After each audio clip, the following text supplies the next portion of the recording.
Just imagine क्या होगा अगर तुम्हें दुनिया की सबसे खतरनाक जेल में डाल दिया जाए, वो भी एक ऐसे गुनाह के लिए जो तुमने किया भी ना हो। कहानी की शुरुआत होती है साल 1931 में, जहां हमें पेरिस का दृश्य दिखाया जाता है। यहाँ हम पेपलियन नाम के एक आदमी को देखते हैं जो कि पेशे से एक चोर है और बड़ी से बड़ी तिजोरी को खोलने में एक्सपर्ट है। एक दिन पेपलियन ने शहर के सबसे कीमती हीरो की चोरी की और वो सारे हीरे अपने बॉस को दे दिए। यहाँ उसके बॉस ने पूछा कि कहीं तुमने कुछ हीरे अपने पास तो नहीं रख लिए। इस पर पेपलियन ने साफ मना कर दिया और अपने काम के पैसे मांगे। तभी पेपलियन के सामने एक आदमी को लाया गया जो कि बहुत ही बुरी तरह से जख्मी था। यहाँ पेपलियन का बॉस कहता है कि इस आदमी ने मुझे डबल क्रॉस करने की कोशिश की थी, इसलिए मैंने इसका ये हाल कर दिया, और अगर तुम्हारे मन में भी ऐसा कोई ख्याल है तो याद रखना मैं तुम्हारा इससे भी बुरा हाल करूंगा। अब ये देखकर पेपलियन काफी घबरा गया, लेकिन बॉस के सामने उसने कोई रिएक्शन नहीं दिया। इसके बाद उसने अपने काम के पैसे लिए और फटाफट वहाँ से बाहर निकल गया।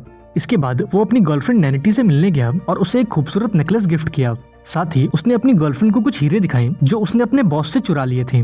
लेकिन बदकिस्मती से एक आदमी पेपलियन पर नजर रखे हुए था और उसने छुपकर नैनिटी के हाथ में वो हीरे देख लिए थे। अब इस बात से अनजान इन दोनों ने एक साथ रात गुजारी और अगली सुबह नैनिटी ने पेपलियन से कहा कि हमें ये जुर्म की दुनिया छोड़कर एक नई जिंदगी की शुरुआत करनी चाहिए। इस पर पेपलियन ने उससे 6 महीनों का टाइम मांगा ताकि वो ज्यादा से ज्यादा पैसे इकट्ठा कर सके और एक नई जिंदगी शुरू कर सके। हालांकि अगले ही पल इन दोनों की सारी उम्मीदें मिट्टी में मिल गईं, क्योंकि पुलिस ने पेपलियन के घर पर दस्तक दे दी थी। पुलिस ने पेपलियन पर उस आदमी के मर्डर का इल्जाम लगाया जिसे कल रात उसके बॉस ने मारा था। यहाँ पेपलियन ने उन्हें समझाने की कोशिश की कि कल पूरी रात वो नैनिटी के साथ था, लेकिन पुलिस ने उसकी एक नहीं सुनी और उसे पकड़कर जेल में डाल दिया। अब तक पेपलियन ये समझ चुका था कि ये सब कुछ उसके बॉस का किया धरा है और अब चाहे वो कुछ भी कर ले, लेकिन वो इस जेल से बाहर नहीं निकल पाएगा, और इसीलिए वो इस जेल से भागने के बारे में सोचने लगा। यहाँ जूलॉट नाम के एक साथी कैदी ने बताया कि इस जेल से भागने के लिए उसे ढेर सारे पैसों की जरूरत होगी और जेल में पैसों की मदद केवल एक आदमी कर सकता है, और वो है डेगा। डेगा एक करोड़पति है और जेल के अंदर भी उसके पास ढेर सारे पैसे हैं। किसी जमाने में वो एक बहुत बड़ा बिजनेसमैन हुआ करता था, लेकिन एक दिन पुलिस ने उसे फर्जी नोटों के साथ पकड़ लिया और उसे इस जेल में डाल दिया। अगली सुबह इन सभी कैदियों को एक बोट में भर दिया गया और ये सभी एक खुफिया जेल के सफर पर रवाना हो गए। अब उस शाम पेपलियन डेगा से मिलने आता है और उससे कहता है कि इस जेल के सभी कैदी तुम्हारी जान के दुश्मन हैं और वो तुम्हें मारकर तुम्हारा सारा पैसा हथियाना चाहते हैं, लेकिन अगर तुम चाहो तो मैं तुम्हारी हिफाजत कर सकता हूँ, पर इसके बदले में तुम्हें मुझे कुछ पैसे देने होंगे ताकि मैं इस जेल से भाग सकूँ। हालांकि डेगा ने पेपलियन का ऑफर ठुकरा दिया, क्योंकि वो इस जेल के किसी भी कैदी पर भरोसा नहीं कर सकता था। अब उस रात एक हट्टे कट्टे कैदी ने डेगा के बगल में सो रहे कैदी को मार डाला, क्योंकि इस कैदी ने अपने पेट में ढेर सारे पैसे छुपा कर रखे थे। अब ये सब देखकर डेगा को अपनी जान की फिक्र हुई और अगली सुबह उसने पेपलियन का ऑफर एक्सेप्ट कर लिया। अब डील के मुताबिक पेपलियन को डेगा की हिफाजत तब तक करनी होगी जब तक डेगा की वाइफ उसे इस जेल से छुड़ा ना ले। दरअसल डेगा इस जेल से भागना नहीं चाहता था, क्योंकि उसे पूरा यकीन था कि उसकी वाइफ उसे यहाँ से निकाल लेगी। अब उस रात उस कैदी ने डेगा पर हमला करके उसे जान से मारने की कोशिश की, लेकिन पेपलियन समय रहते बीच में आ गया और बड़ी ही बहादुरी से डेगा की जान बचाई। हालांकि ये शोर सुनकर जेल के गार्ड्स भी अलर्ट हो गए और उन्होंने पेपलियन और इस मोटे कैदी को कड़ी से कड़ी सजा दी। ऐसे ही दिन गुजरते गए और एक लंबे सफर के बाद ये शिप अपनी मंजिल तक पहुंच गया। ये जगह दुनिया की सबसे खतरनाक जेलों में से एक थी, जो कि एक खुफिया आइलैंड पर बनाई गई थी, और इस जेल में दुनिया के सबसे खतरनाक कैदियों को रखा जाता था। आइलैंड पर पहुंचने के बाद इन सभी कैदियों को एक लाइन में लाया गया और इन्हें एक एक करके शिप से नीचे उतारा गया। लेकिन इसी दौरान जूलॉट ने खुद को जानबूझकर जख्मी कर लिया ताकि वो हॉस्पिटल में एडमिट हो सके और मौका पाते ही इस आइलैंड से फरार हो सके। इसके बाद इन सभी कैदियों को जेल के अंदर लाया गया, जहां पहले से कई खूंखार अपराधी मौजूद थे। इस जेल का वार्डन भी किसी जल्लाद से कम नहीं था और छोटी छोटी गलतियों पर कैदियों को कड़ी से कड़ी सजा देता। यहाँ वार्डन ने सभी नए कैदियों को बताया कि इस जेल से निकल पाना इम्पॉसिबल है। अब चूंकि ये जेल एक आइलैंड पर बनी है, इसलिए अगर तुम यहाँ से भाग भी गए तो तुम्हारे सामने एक बड़ा सा समंदर होगा और इस समंदर को पार कर पाना इम्पॉसिबल है। वार्डन बताता है कि अगर कोई कैदी जेल से भागता हुआ पकड़ा गया तो उसे 2 साल एक अंधेरे कमरे में रहकर गुजारने होंगे, और अगर उसने दोबारा भागने की कोशिश की तो उसकी सजा 2 सालों से बढ़ाकर 5 सालों की कर दी जाएगी। लेकिन अगर कोई कैदी तीसरी बार पकड़ा गया तो उसे डेविल्स आइलैंड नाम की एक जेल में डाल दिया जाएगा, जहाँ जाने के बाद हर कैदी अपना मानसिक संतुलन खो देता है। वार्डन ये भी बताता है कि अगर तुमने किसी का खून कर दिया तो सभी के सामने तुम्हारे सर को धड़ से अलग कर दिया जाएगा। अगले दिन डेगा और पेपलियन को भारी भरकम लकड़ियों को एक ट्रॉली पर रखने का काम दिया गया। यहाँ पेपलियन की नजर टोपी वाले एक आदमी पर गई जो असल में एक मछुआरा था और उसके पास एक बोट भी थी, और उस बोट की मदद से पेपलियन इस जेल से भाग सकता था। यहाँ पेपलियन ने उस आदमी को पैसों का लालच देकर पूछा कि क्या तुम हमें इस जेल से निकाल सकते हो। इस पर वो आदमी कहता है कि मैं तुम्हें यहाँ से निकाल तो दूंगा, पर इसके बदले में मुझे $5000 चाहिए। यहाँ पेपलियन पैसे देने के लिए राजी हो गया, जिसके बाद इस आदमी ने उन्हें अगली रात समंदर के किनारे आने को कहा। अब इस जेल के कैदियों को भी ये बात मालूम थी कि डेगा के पास ढेर सारे पैसे हैं और उन्हीं पैसों के लालच में उन्होंने डेगा को जान से मारने की कोशिश भी की। हालांकि एक बार फिर पेप्लियन बीच में आ गया और जैसे तैसे करके डेगा की जान बचाई। अब ये सब देखकर डेगा इतना तो समझ चुका था कि वो पेप्लियन के बिना एक दिन भी जिंदा नहीं रह पाएगा और इसलिए उसने भी इस जेल से भाग जाने का फैसला किया। अब अगले दिन जेल के सभी कैदियों को इकट्ठा किया गया क्योंकि आज उनमें से एक कैदी को सजा मिलने वाली थी और ये कैदी कोई और नहीं बल्कि जूलॉट था, जिसने भागने की कोशिश में जेल के 2 गार्ड्स को मार डाला था और इसलिए उसे मौत की सजा सुनाई गई थी।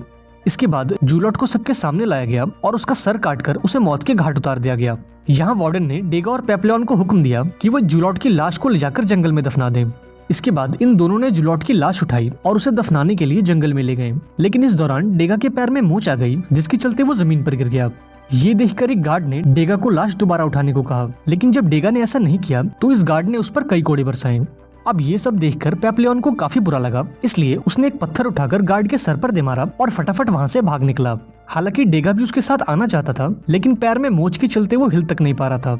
अब उस रात पेप्लियन उस नाव वाले के पास पहुंचा और उसे वहाँ से चलने को कहा, लेकिन पेप्लियन की मदद करने के बजाय ये मोटा जोर जोर से हंसने लगा। तभी पेप्लियन ने देखा कि जेल के गार्ड्स ने उसे चारों तरफ से घेर लिया है और अब उसे एहसास हुआ कि ये नाव वाला भी वार्डन का ही आदमी है।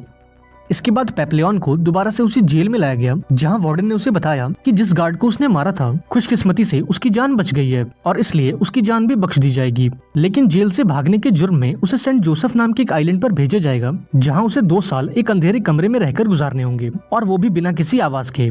इस जेल के कैदियों को खाने में एक पतला सा सूप दिया जाता जो किसी भी इंसान के लिए काफी नहीं था और इसी के चलते बहुत से कैदी कमजोर पड़ जाते हैं और कई तो भूख से मारे जाते हैं। ऐसे ही दिन गुजरते गए और एक दिन पेप्लियन को खाने में एक नारियल का टुकड़ा मिला। इस नारियल के साथ एक लेटर भी था जिस पर यह लिखा था कि आज से हर दिन उसे खाने में नारियल मिलेंगे।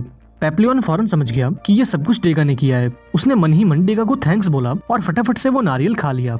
हालांकि पेप्लियन की ये खुशी ज्यादा दिनों तक नहीं टिकी क्योंकि बहुत जल्द वार्डन को इस बात की भनक लग गई और गुस्से में आकर उसने उस गार्ड को मार डाला जो पेप्लियन को नारियल दिया करता था। इसके बाद वार्डन ने पेप्लियन से पूछा कि उसे नारियल भेजने वाला आदमी कौन है, लेकिन जब पेप्लियन ने कुछ नहीं बताया तो वार्डन ने हुक्म दिया कि आज से पेप्लियन को सिर्फ आधा कटोरा सूप दिया जाएगा। ऐसे ही दिन गुजरते गए और पर्याप्त खाना न मिलने के चलते पेप्लियन काफी कमजोर हो चुका था।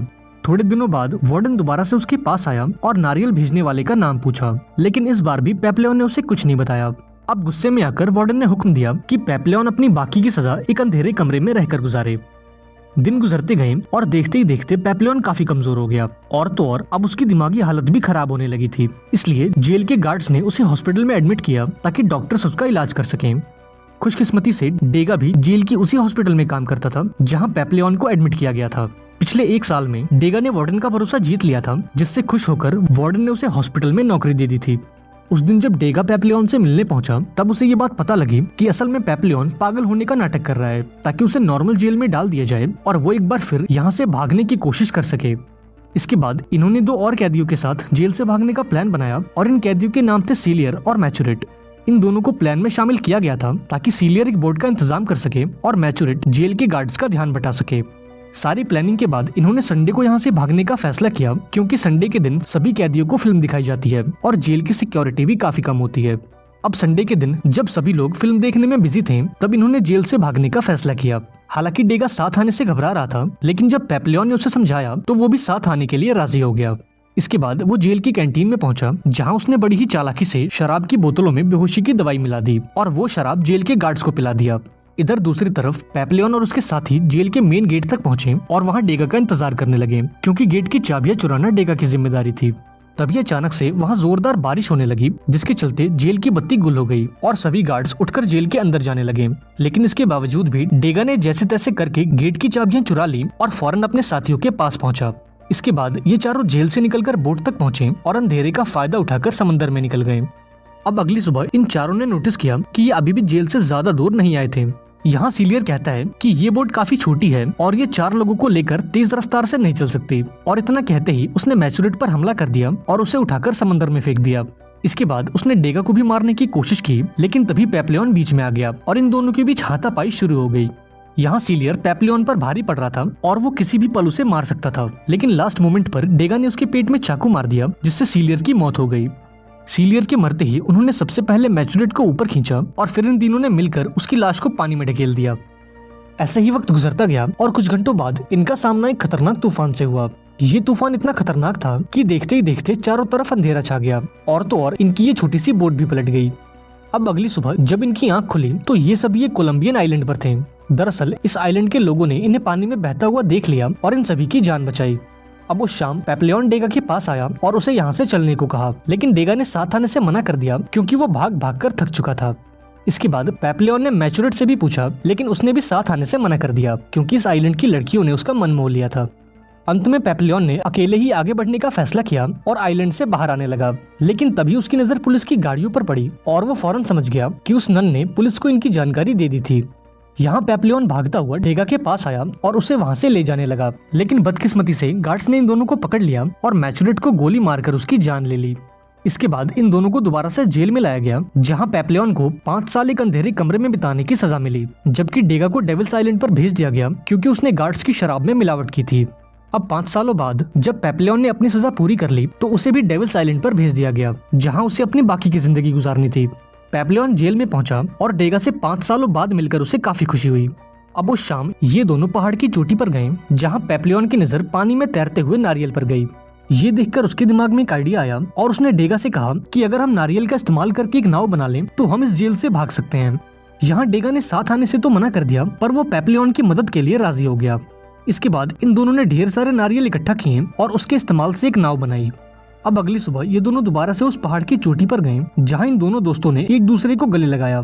इसके बाद पेपलियन ने उस नाव को पानी में फेंका और उस पहाड़ की चोटी से नीचे कूद गया। लकीली उसका ये प्लान काम कर गया और समंदर की लहरें उसे टापू से दूर ले जाने लगी। अब पेपलियन को जाता देख डेगा की आंखों में आंसू आ गए क्योंकि वो अपने दोस्त की आजादी के लिए काफी खुश था। अब जेल से निकलने के कुछ सालों बाद पेपलियन ने एक किताब लिखी जिसमें उसने अपनी जेल की सारी कहानियां बताई।